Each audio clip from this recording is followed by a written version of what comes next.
There was once a boy named Eli. He wasn't born broken. He wasn't born angry or lost.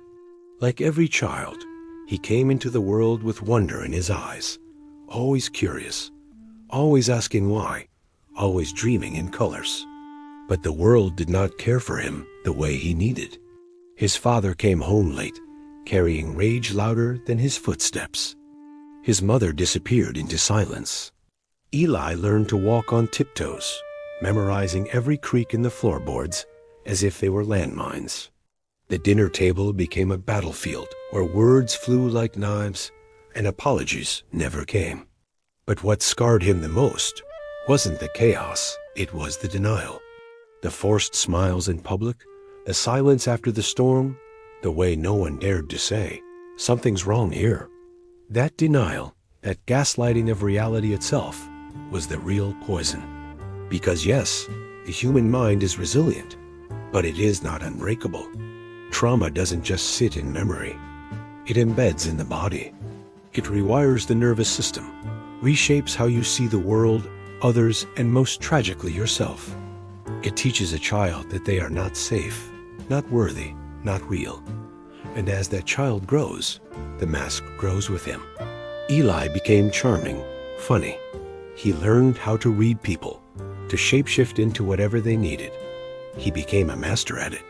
Yet underneath, he was hollow, like a room abandoned after a firewall still standing, but the soul gone. That is what unprocessed trauma does. It splits the self. Carl Jung once said, "The greatest tragedy of the family is the unlived lives of the parents." Eli inherited that tragedy, not just in genetics, but in silence, in suppression, in the cold legacy of emotional neglect. He didn't break all at once. It started with sleepless nights, with the haunting feeling that something was always wrong, even when everything seemed fine. Then came the paranoia, the rage, the self-hatred. He couldn't trust anyone, not even himself. Relationships became landmines. He would push people away, then beg them to stay. Love turned into a battlefield where he played both soldier and saboteur. He tried therapy once, told the therapist he couldn't feel anything, that his dreams didn't make sense, that sometimes he didn't even recognize the man staring back in the mirror. They called it anxiety, depression. But labels couldn't touch the real monster, the buried pain he had never learned to speak. Because when trauma is ignored, it doesn't vanish. It hides, it festers, it waits. And one day, it comes out, maybe as a breakdown, maybe as addiction, maybe in the sudden silence of someone who used to laugh the loudest. For Eli, it began with conversations with himself, not just passing thoughts, but arguments, screams. He walked past mirrors without blinking. He carried a notebook filled with scribbles no one else could understand. Friends said he changed, but the truth was, he had simply run out of energy to hide it. That's what no one tells you about going crazy. It isn't madness, it's exhaustion. The soul giving up the performance.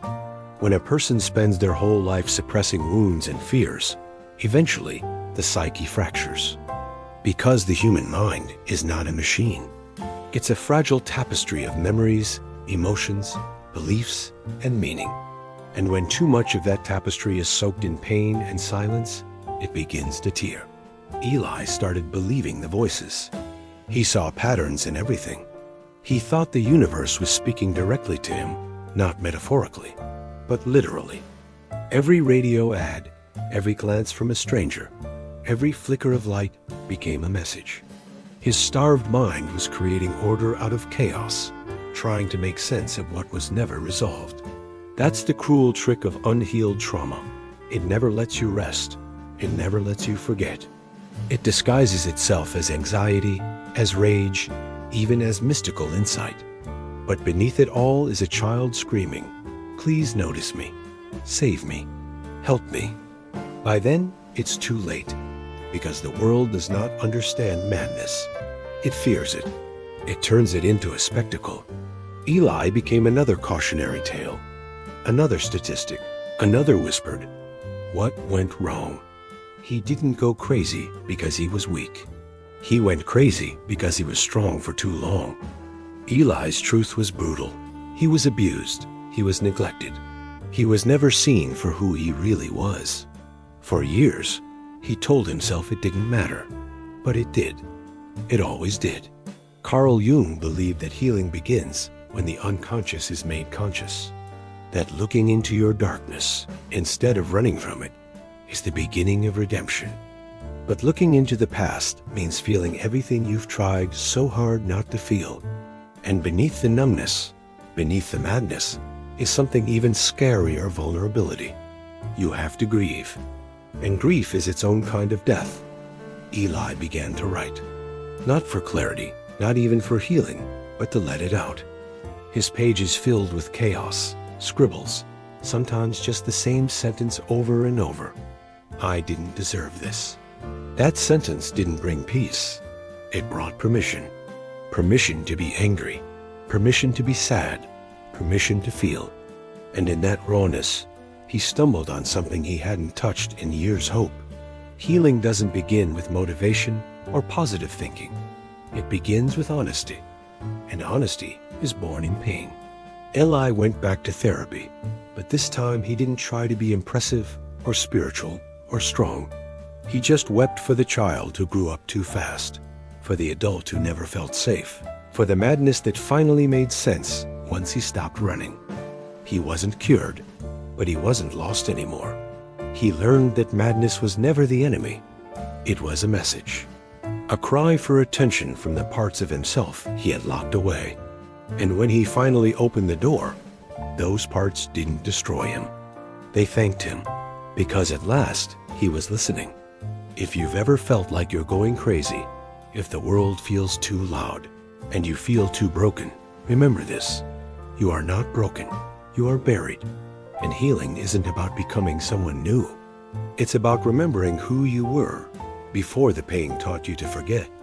How do you begin? You begin with silence. Not the silence of disconnection, but the silence of listening.